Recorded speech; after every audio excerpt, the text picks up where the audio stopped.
Hi, this is Aaron Wilson. The Texans' latest blockbuster deal, Jalen Pitre, now the highest paid nickel in the NFL, $42.6 million max value, $39 million base value on a 3-year extension, now under contract through the 2028 season. And he now averages $13 million annually, makes him the highest paid nickel, just ahead of Nate Hobbs from the Green Bay Packers. So, going through a little bit of the deal points, the details, $10 million to sign, and he has $18 million payout in the next 12 months. So a very good contract.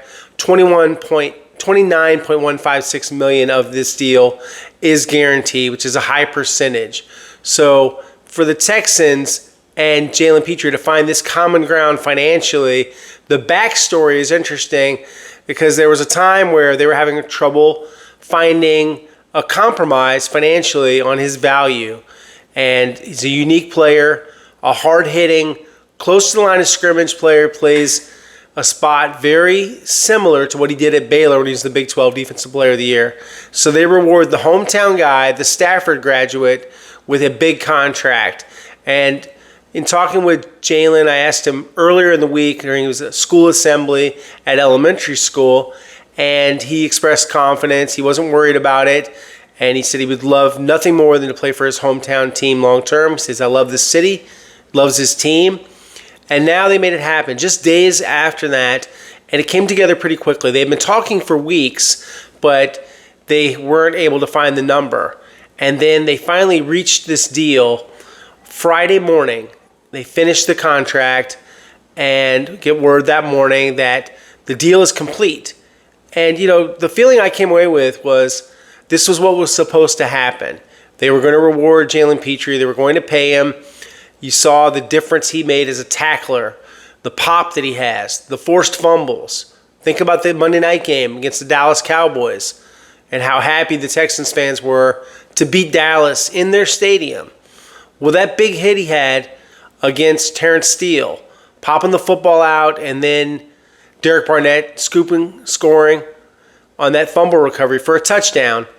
Well, that was happened, because of the playmaking skills and the toughness of Jalen Pitre, former Baylor star, and a second-round draft pick. And it's part of a strategy that the Texans are following. The strategy is to draft well, develop, and then reward players before they hit free agency. And this is what a lot of the good franchises are doing, like the Philadelphia Eagles under their general manager, Howie Roseman. And Howie and Nick Caserio have done some business this offseason with the trade of Kenyon Green to the Eagles for C.J. Gardner-Johnson, have a lot of respect for each other. And, yeah, I think Nick does pay attention and, has always been good at the Moneyball aspect of it. And as Hannah McNair said at the NFL owners' meetings in Palm Beach, Florida, this is a good problem to have. If Nick keeps drafting well, and they know they can't pay everybody, but they want to pay as many of these guys as possible. And Jalen was emblematic of the type of person, the type of player. So he was under the rookie deal, which was a 4-year, $8.954 million contract. And that included a $3.892 million signing bonus. So for Jalen now, this is generational wealth, and he's playing for his hometown team. He's heavily involved in the community with Kids Meals Incorporated and the youth football and cheerleading program at the Stafford Cobras. And this is someone that loves to give back to the community, and I know that he'll continue to invest in the community. He's absolutely thrilled to have this contract done, and it didn't take that long. It wasn't like it dragged out. They were talking for a couple of weeks, and at some point, we were wondering, will it get done? Will they get to the number? Because there was such a large gap between Diomedor Lenore, and he's essentially considered a guy that plays corner, not nickel.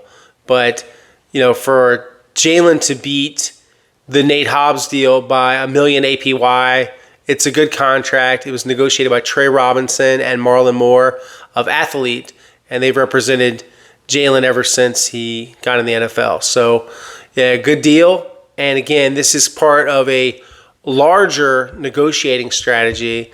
And so I want to get more into that and kind of, what this means. So you look at kind of where they are at. The first domino is the $90 million contract and the biggest deal for Derek Stingley Jr. And his $90 million extension, $30 million APY in new money, negotiated by David Mulugheta with Nick Caserio, that made him the highest paid corner in the NFL, and still is until probably Sauce Gardner's deal gets done, or maybe Patrick Surtain's deal gets redone. But for now, the highest paid. So a well-deserved contract, and that included a big bonus again. You look at the bonus structure, $25 million to sign, and $89 million total guaranteed. So just an outstanding contract, and they'll be in business with Derek Stingley Jr. for a very long time. He proved last year, how deserving he was of the deal, all-pro corner. It wasn't the only big contract they did. This was not for a player they drafted, but it is a hometown guy from Morton Ranch, Danielle Hunter. So they do a 1-year, $35.6 million extension, and he now makes $55.1 million over the next 2 years. $54.1 million of it is guaranteed, and his signing bonus is $20 million. And he has a $32 million payout in the next year. So great money for him. Again, he's not the highest paid defensive end or edge in the NFL. That honor belongs to Myles Garrett. But again, it's a signal, and DeMeco Ryans really underscored what it means. And he says everybody can see the message that the Stingley contract says. And he said, we want to send a message to all of our young guys, quote, when you do it the right way, guys like Stingley, Nico Collins, young guys who came in and played really well for us, became top players in the league at their positions. You want to reward those guys. You want everyone to see we're going to reward guys for doing it the right way. And Nico, again, underscores the negotiating strategy, a third-round pick, one of Nick's first draft picks that he ever made out of the University of Michigan, and 3 years, $75 million. And he almost looks underpaid. And by doing the deals early, the players get the security of having these contracts before, who knows if they have an injury. Obviously, football is 100% injury rate. And all these guys have had injuries at some time or another. Like Jalen, he got paid even though he has a torn pectoral and he's not going to be ready for spring football, but he'll be ready for training camp, he told me. So they want to pay guys. They want to make the Texans a destination for players. And, you saw that high grade on the NFL Players Association annual player poll, A grade for DeMeco Ryans, A grade for Cal McNair, A grade for the food at NRG Stadium.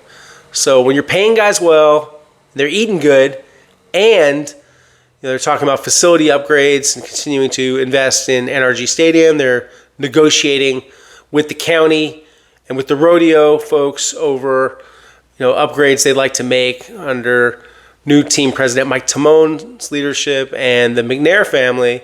Some good things are happening with the Texans. And while this doesn't mean that they're Super Bowl bound, it definitely makes the Texans relevant, and no one's saying, oh, well, I don't want to play for the Texans. No, people are saying they'd like to come to the Texans, and it makes them an attractive destination for free agents. So the message they're sending is come here, get paid, win games, live in a great city. And I don't want to sound like a recruiting brochure, but I have to, be honest. And, I've covered the team through ups and downs. I've seen, times when it wasn't so good and people didn't want to come here and they were having to overpay during the David Culley and Lovie Smith eras just to fill out the roster. Well, it's different now. It's a different story, and the narrative changed. The reality changed, and it changed because they drafted well, because they did it the right way, and they got good people in the building. And, it's just the truth. There's nothing really, that, you have to hype about this. It's just this is honestly what's happening with the Texans. So did they overpay? I don't think so. I think there are going to be other nickel deals that are going to be pretty expensive. But this is a different kind of football player who plays close to the line of scrimmage. He's kind of like a linebacker, slash between linebacker and safety. And he does a lot of good things in terms of the ball skills, in terms of hitting guys, and that's what they want to be about. They want to be known as a tough, hard-nosed defense that's fast, that attacks, that's good at blitzing, and will knock you down. And he does all of those things. I mean, Jalen Pitre has every intangible you want to see from a football player, and he does have interception potential. We had him, saw him 5 interceptions as a rookie, and so certainly he is capable of, catching the football and being pretty good when he is on returns on interceptions. But yeah, again, looking at how they're doing things and what does this mean for the future. So next year, they have 2 big contracts. And they'll be some of the biggest contracts in the NFL if they decide to negotiate early, and I think they will. C.J. Stroud, the quarterback, and Will Anderson Jr. So C.J., NFL Offensive Rookie of the Year. And then Will Anderson Jr., a Pro Bowl defensive end, and the Defensive Rookie of the Year. So you have 2 guys that are some of the best young players at their respective positions and their premium positions. We're talking about quarterback, and it could be anywhere between $55 million, $60 million a year, if not more, depending on how CJ performs in his 3rd season. And Will Anderson Jr., I certainly expect him to be in the $30 million plus club, like Max Crosby, like Trey Hendrickson, maybe he'll get to.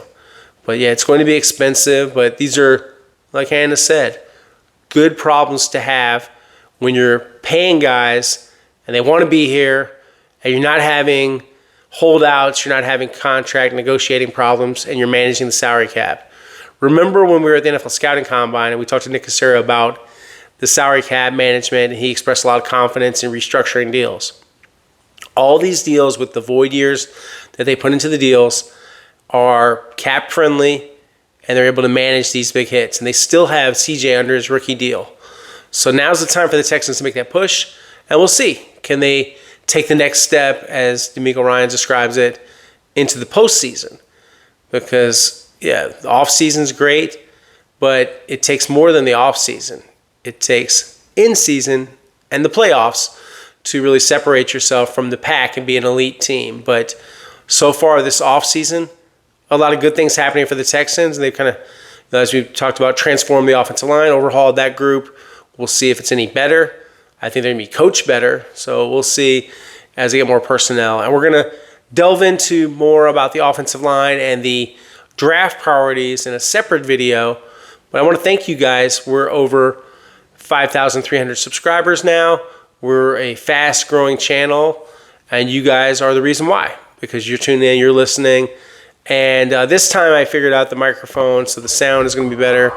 You'll see this microphone. And actually didn't have it plugged in properly for the previous 2 videos, so I'm sorry about that.